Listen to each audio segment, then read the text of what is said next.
నమస్తే అందరికీ welcome to my channel.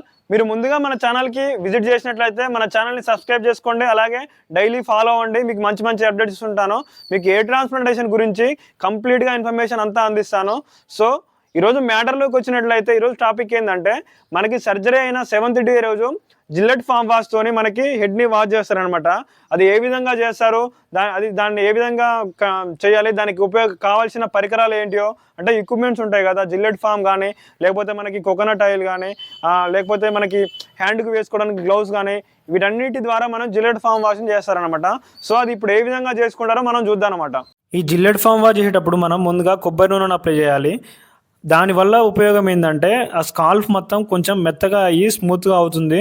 దాని ద్వారా మనకి కొంచెం పెయిన్ కూడా రాదు. ఆ తర్వాత మీరు ఈ కోకోనట్ ఆయిల్ అప్లై చేసే వాళ్ళు తప్పకుండా గ్లౌస్ వేసుకోవాలి. దాని ద్వారా మనకి కొంచెం పెయిన్ కూడా రాదు, కొంచెం మంచిగా ఉంటుంది, ఇన్ఫెక్షన్ కూడా రాకుండా ఉంటుంది.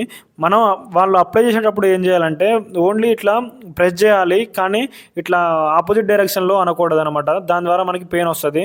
ఈ కోకోనట్ ఆయిల్ అప్లై చేసుకున్న 10 to 15 minutes తర్వాత మనం జిల్లెట్ ఫామ్ని స్కాల్ఫ్ మీద అప్లై చేసుకోవాలి. ఆ స్కాల్ఫ్ మీద అప్లై చేసుకున్న తర్వాత వాళ్ళు అప్లై చేసే వాళ్ళు ఏం చేయాలంటే మనకి పైనుంచి కిందకి ఈ విధంగా మొత్తం అప్లై చేసి సర్జరీ ఎక్కడెక్కడైందో ఆ ఏరియాలో మొత్తం దాన్ని అప్లై చేయాలి. అట్లా కాకుండా ఆపోజిట్ డైరెక్షన్లో చేసినట్లయితే మనకు పెయిన్ వస్తుంది. అప్లై చేసే వాళ్ళు పక్కా గ్లౌస్ వేసుకోవాలి. ఇక ఈ జిల్లెట్ ఫామ్ వాష్ని కూడా మనకు వీలైనంతసేపు అది ఆరిపోయే వరకు ఉంచుకున్నట్లయితే మనకి మంచిగా ఉంటుంది. అది ఒక 10 to 15 or 20 minutes వరకు ఉంచుకున్నా ఏం కాదు. దాని ద్వారా మనకి స్కాల్ఫ్ మొత్తం మెత్తగా అయ్యి చాలా మంచిగా ఉంటుంది కడుక్కునేటప్పుడు.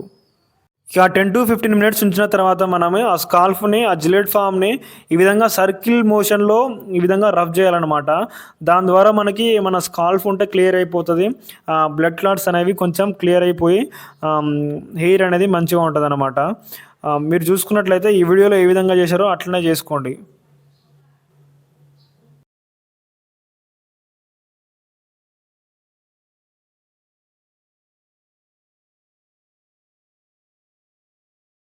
ఇక ఆ తర్వాత మనం షాంపూను అప్లై చేయాలన్నమాట. ఆ షాంపూ కూడా డాక్టర్లు రికమెండ్ చేసిన జాన్సన్స్ బేబీ షాంపూ అనమాట. ఈ షాంపూలో మనకి కెమికల్స్ అనేవి చాలా తక్కువగా ఉంటాయి. అందువల్ల వాళ్ళు మనకి ఈ షాంపూని రికమెండ్ చేస్తారనమాట. ఆ షాంపూను కూడా ఏ విధంగా అప్లై చేసుకోవాలి, ఏ విధంగా వాష్ చేసుకోవాలో చూడండి. నేను పైనుంచి కిందకి అంటున్నాను, మీరు కూడా అలాగే చేసుకోండి. అట్లా కాకుండా కింద నుంచి పైకి అన్నారనుకో మనకి చాలా పెయిన్ వస్తుంది. మనకి పెట్టిన హెయిర్ కూడా డ్యామేజ్ అయ్యే అవకాశం ఉంది. ఇక ఆ తర్వాత మంచి టవల్తోనే, నీట్గా ఉన్న టవల్తోనే మన హెయిర్ని తుడుచుకోండి. అంటే ఇట్లా ఈ విధంగా ప్రెస్ చేసుకున్నట్లయితే ఆ వాటర్ అనేది పోతుంది. ఆ తర్వాత మనకి ఫ్రీగా ఉంటుంది. ఓకే గైస్, చూసారు కదా మీరు జిల్లెట్ ఫామ్ వాష్ని ఏ విధంగా చేస్తారో. అలాగే అది మన బ్లడ్ క్లాట్స్ అన్నీ రిమూవ్ అయ్యేంత వరకు, ఆ 7th డే రోజు నుంచి మన బ్లడ్ క్లాట్స్ అన్నీ రిమూవ్ అయ్యేంత వరకు మనం దాన్ని చేస్తూనే ఉండాలన్నమాట. ఆ విధంగా చేయడం ద్వారా మనకి పూర్తిగా బ్లడ్ క్లాట్స్ అన్ని రిమూవ్ అయ్యి మనకి హెయిర్ అనేది నార్మల్ కండిషన్లోకి వస్తుంది అనమాట. So thanks for watching.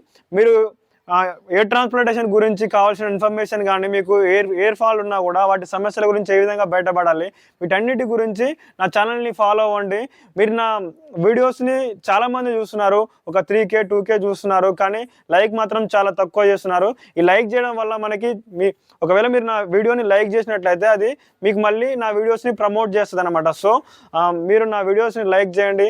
ఒక 100 లైక్ వచ్చినట్లయితే నాకు కొంచెం బూస్టింగ్గా ఉంటుంది, సపోర్టింగ్గా ఉంటుంది. నేను కూడా ఇంకా ఇలాంటి వీడియోలు చాలా చేస్తాను అనమాట. సో మీరు ఏం చేయవలసింది ఏంటంటే నా వీడియోస్ని లైక్ చేయండి, ఇంకా అట్నే నా ఛానల్ని కూడా సబ్స్క్రైబ్ చేసుకోండి. మీకు మంచి ఇన్ఫర్మేషన్ ఇస్తాను. So thanks for watching our videos.